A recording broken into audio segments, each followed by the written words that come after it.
La rocade, cette route qui doit faire le tour de la ville de Kinshasa pour désengorger les artères qui mènent vers le centre-ville, est une propriété de la population quinoise. Au-delà du fait qu'elle sera utile aussi aux usagers au niveau national à travers les périphériques jusqu'en province. Les travaux continuent de se réaliser à une vitesse de croisière avec l'expertise de l'Agence congolaise des grands travaux ACGT, organe technique exécutant ces projets, mais seulement. Il y a quelques obstacles liés aux expropriations pour des habitations se trouvant sur les emprises de la route. L'Assemblée provinciale de Kinshasa, organe délibérant pour des projets concernant la population de Kinshasa, reste déterminée à faire le suivi et intervenir là où il le faut pour protéger les intérêts des habitants de la capitale. Voilà tous les mobiles de la descente spéciale d'inspection sur le terrain de la délégation des membres du bureau de l'Assemblée provinciale de Kinshasa composée du rapporteur et du caster avec en tête la vice-présidente de l'APK,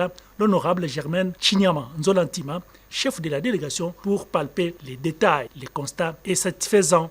Les travaux sont très bien faits, de grande qualité, et j'encourage la CGT de continuer dans ce sens. On en a entendu parler, mais on devait palper du doigt pour voir comment c'est qui se passe. Et surtout là où il faut exproprier, pour voir comment ça va se passer, et on est très contents. C'est un geste salué par l'ingénieur Junior Poba, directeur provincial de la CGT, maître d'ouvrage. Ce projet se comporte très bien jusqu'à ce jour, dans le respect du planning.